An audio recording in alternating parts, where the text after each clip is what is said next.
announced a partnership between her podcast, Show Me Something, and Marriott Bonvoy. Okay, the Fever star will host a 4-episode limited series sponsored by the hotel brand called Live from the Bracket, which debuts on March 24th. Cunningham also appeared in New York City to reveal the news while discussing the NCAA tournament with fans, okay?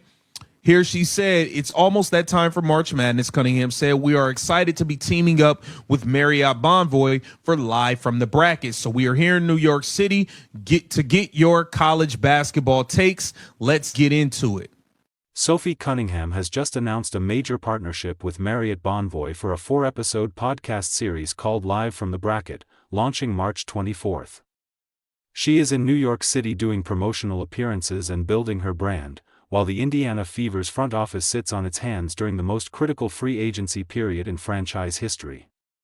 And that timing reveals something most people are missing about this entire situation. Sophie Cunningham announces career news before 8th WNBA season, all right? Here it says, Sophie Cunningham of the Indiana Fever had a disappointing 2025 WNBA season, which ended with a semifinal loss to the Las Vegas Aces in the playoffs. The Fever could have been among the favorites to win the championship had they not dealt with numerous. Let's establish the facts first. Sophie Cunningham averaged 8.6 points per game on 47% shooting for Indiana last season after coming over from Phoenix in a trade. She added 3.5 rebounds and 1.2 assists per game. Those are solid role-player numbers, not superstar production. However, in August, during a game against the Connecticut Sun, Cunningham tore her MCL while defending Caitlin Clark from another dirty play by that roster. Season over. And now, her 1-year, $100,000 contract has expired, making her an unrestricted free agent just as the new collective bargaining agreement kicks in, with massive salary increases across the board. I believe they would have, but hey, it is what it is. Here it says, Cunningham spent their first 6 seasons with the Phoenix Mercury before the Fever acquired her last offseason via trade. The former Missouri guard found success in Indiana, averaging 8.6 points per game on 47% shooting, 3.5 rebounds, 1.2 assists per game. But in August, Cunningham suffered a torn MCL, which ended her 7th WNBA season. And I believe that came against the Connecticut Sun, where they play dirty. They're a bunch of. Here's where the Fever could be healthy and competitive.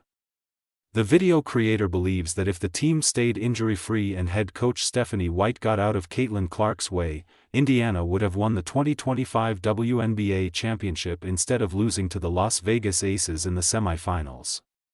That's a bold claim, but it highlights the expectations around this roster. Sophie Cunningham wasn't just a rotation player, she was 1/3 of what fans called Trachace, the core trio that made this team dangerous. Losing her to free agency because the front office fumbled the bag would be organizational malpractice.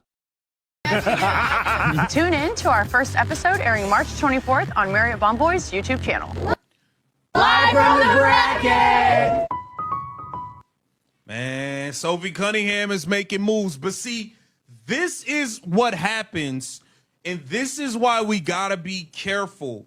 You got to know, man, other WNBA players are going to see things like this, and they are going to see the success that Sophie Cunningham has garnered off the floor. Now, we don't know how much.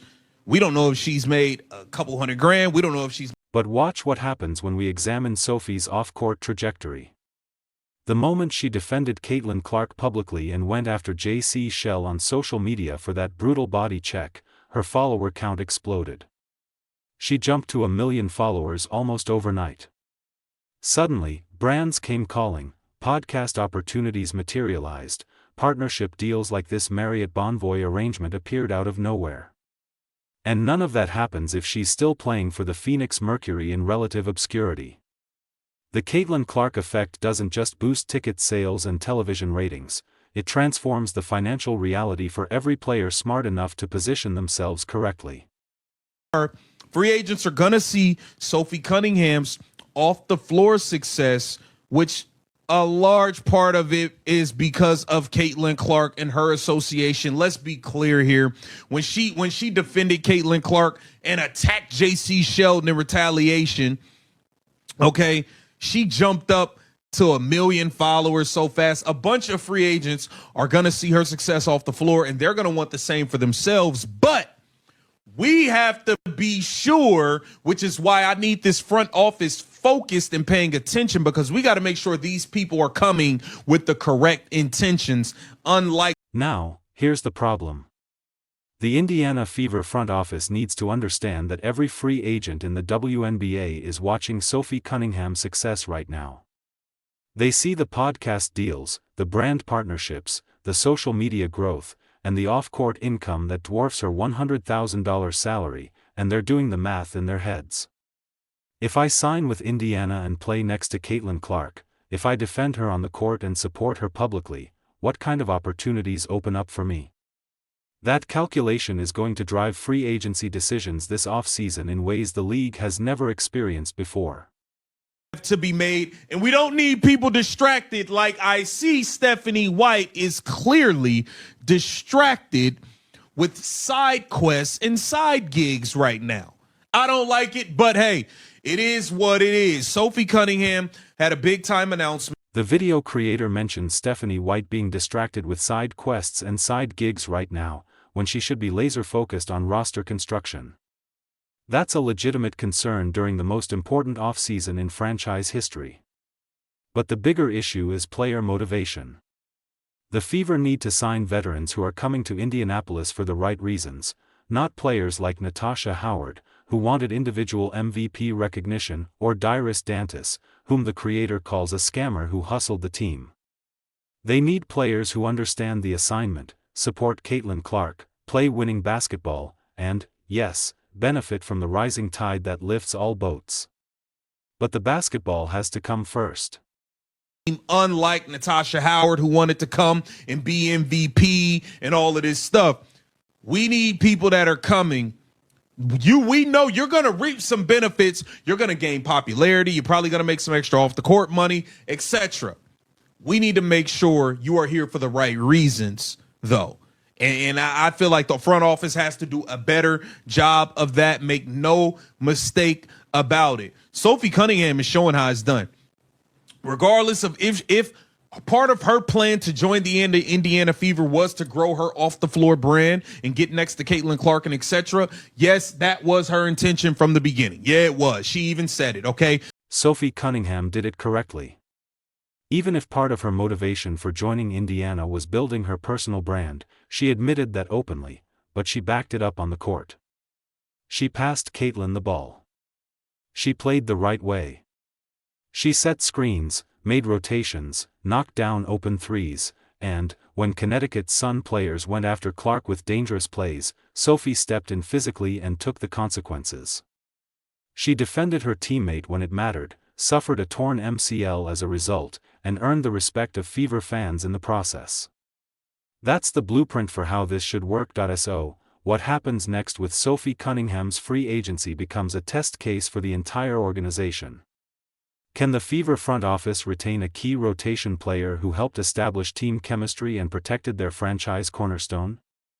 Or will they lowball her, assume loyalty matters more than market value, and watch her sign somewhere else for significantly more money under the new CBA? The timing of this Marriott Bonvoy announcement matters.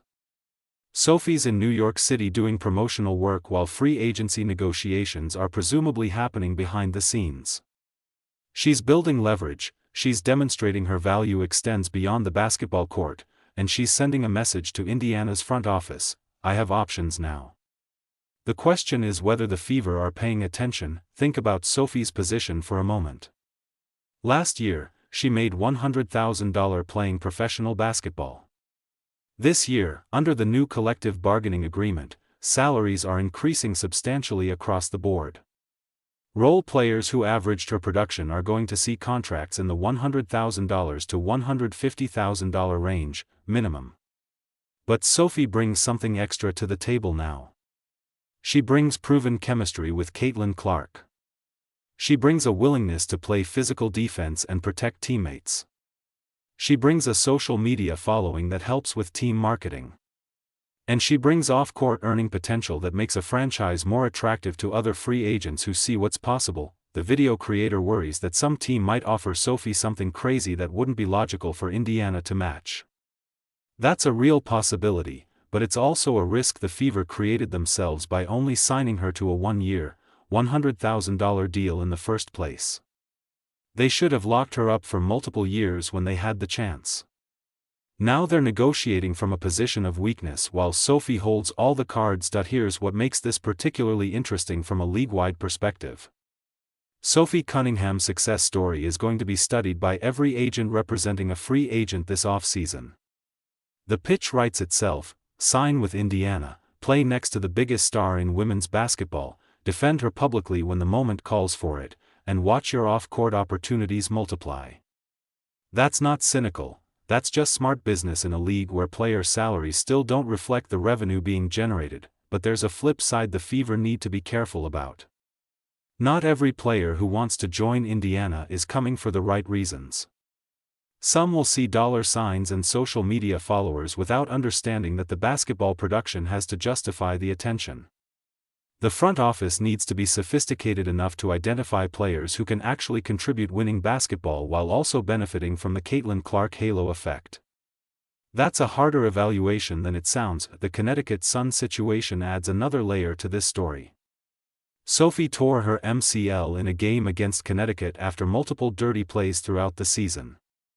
The creator mentions Brianna Jones and Dejonae Carrington's physical play against Clark, and then Bree Hartley's involvement in the play that injured Sophie. There's a pattern there of Connecticut playing overly aggressive basketball that crosses the line into dangerous, and Sophie's willingness to step into that chaos and protect her teammate cost her the rest of her season. That's worth something in contract negotiations. Loyalty and toughness matter. The Fever's front office has a decision to make. Do they treat Sophie Cunningham like a replaceable role player who averaged 8.6 points per game? Or do they recognize her value extends far beyond the box score? Do they understand that chemistry matters, that continuity matters, that having players who genuinely care about protecting Caitlin Clark matters? Because if they don't, some other team will, and Indiana will spend next season trying to integrate new veterans who don't have that established trust and relationship. Sophie's podcast announcement is smart business. She's leveraging her platform while she has momentum. She's building multiple income streams, so she's not entirely dependent on WNBA salary, and she's showing the Fever that she has options, that her value is rising and that they need to act accordingly if they want to keep her. That's professional negotiation done correctly. The video creator ends by saying, the next great news from Sophie Cunningham should be her announcement that she's returning to the Indiana Fever. That would be the ideal outcome for everyone involved. Sophie gets paid fairly under the new CBA. The Fever retain a key piece of their core rotation. Caitlin Clark keeps a teammate who's proven she'll go to war for her, and the organization sends a message to the rest of the league that they're serious about building a championship contender, not just collecting talent that looks good on paper, but that outcome isn't guaranteed.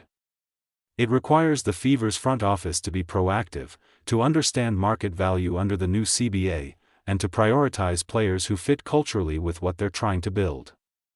If they hesitate, if they try to save money, if they assume Sophie will take a discount out of loyalty, they're going to lose her, and that would be a massive mistake during the most important off-season in franchise history. So, the question for you: should the Indiana Fever match any offer Sophie Cunningham receives, regardless of the number, or is there a limit to what a role player is worth, even one with her intangibles and off-court value? Because how they answer that question is going to determine whether this roster takes the next step toward a championship or falls apart due to front office incompetence. Drop your thoughts in the comments.